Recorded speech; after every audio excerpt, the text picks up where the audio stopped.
आज चाहिँ केरलामा पानी परेर मौसम एकदमै राम्रो भइरहेको थियो, त्यसैले मलाई चाहिँ मोमो खान एकदमै मन भइरहेको थियो होइन। फेरि यहाँ मैले अस्ति चाहिँ मसिन पनि किनिरहेको थिएँ होइन। यसमा चाहिँ प्याज काट्नु एकदम इजी हुन्छ र म चाहिँ मोमो एकैतालमा बनाइहाल्छु भनेर खुसी भइरहेको थिएँ होइन यो मसिन ल्याएर चाहिँ।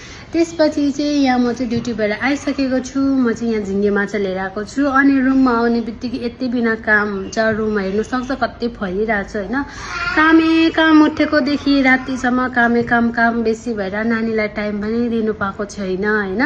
र आइसकेपछि चाहिँ सबैभन्दा पहिला चाहिँ छोराको लागि खाना बनाइदिएँ। खाना खिलाइदिइसकेपछि चाहिँ यहाँ म चाहिँ मोमोको किमा बनाउनुपट्टि लागेँ। प्याजहरू केलाएँ होइन। त्यसपछि चाहिँ यसमा लगाएर चाहिँ काट्नुको लागि रेडी पारेँ। अनि यहाँ छोराले पनि कति हेल्प गर्दैछ मलाई होइन। यति हेल्प गर्ने छोरा कहाँबाट पाउनु, बिचरा छोरासँग खेल्ने टाइम पनि पाउँदैन है। तर अनि यसमा चाहिँ मैले मजाले पिसेँ होइन। अनि यसमा चाहिँ यस्तो राम्ररी पिसिँदो रहेछ होइन। अनि मोमो बनाउनु कहाँ अल्छी लाग्छ होइन। यस्तो राम्ररी प्याज पिसेपछि त मोमो बनाउनु त जाँगर चलिहाल्छ नि। त्यही माथि दुईजनालाई अलिकति त बनाउनु पर्छ भनेर बनाएँ। त्यसपछि चाहिँ एकछिनमा हस्बेन्ड पनि आयो। त्यसपछि चाहिँ मैले यहाँ झिङ्गे माछा केलाएँ होइन। किनभने यो केलाउनु चाहिँ टाइम लाग्छ। छोरा हेर्नु कोही पनि थिएन, बादमा केलाउँछु भनेर चाहिँ मैले राखिरहेको थियो। अनि यो केलाइसकेपछि चाहिँ हल्दी र नुन लगाएर एकछिन राखिदिएँ। त्यसपछि हामी चाहिँ मोमो बनाएर यहाँ बसाइदिइसकेको थियो। अनि यहाँ मैले झिङ्गे माछा पनि फ्राई गर्न दिएँ। यो चाहिँ हामी भोलि खान्छु, भोलि यसको सब्जी बनाउनु पर्छ भनेर चाहिँ यसलाई मैले फ्राई गरेर राखिदिएँ।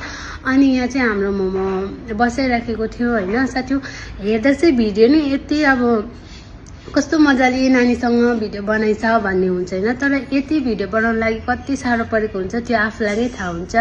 बिहान उठेकोदेखि रातिसम्म यति बिना काम गरिराखेको हुन्छ होइन। अब अल्छी पनि लाग्छ। फेरि नानी पनि हेर्नु, काम गर्नु केही बात छैन, तर नानी हेर्दै काम गर्नु चाहिँ साह्रो इरिटेट लाग्छ होइन।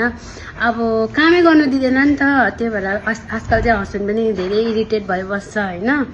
अन्त त्यही भएर चाहिँ भिडियो चाहिँ हेर्दाखेरि सजिलो लाग्छ हेर्दाखेरि, तर त्यो भिडियो बनाउनु चाहिँ धेरै साह्रो परेको हुन्छ। त्यसैले कहिले कहिले चाहिँ भिडियो बनाउनु एकदमै मन लाग्दैन क्या। टाइम वेस्ट जस्तो लाग्छ, किनभने आफूले के पाउनु न ओर्नु होइन। त्यही माथि टाइम नभए आफूले भिडियो पनि बनाउनु, काम पनि गर्नु, नानी पनि हेर्नु, भिडियो पनि बनाउनु होइन। भिडियो बनाइदिनु भएको भए पनि एउटा कुरो, आफै भिडियो पनि बनाउनु होइन।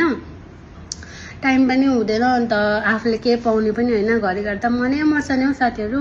भिडियो बनाउनु त आजकल मनै लाग्दैन। त्यसैले तपाईँहरूले यस्तो सपोर्टहरू गरिदियो भने, भिडियोलाई सेयरहरू गरिदिनु भयो भने चाहिँ एकदमै राम्रो हुन्थ्यो साथीहरू।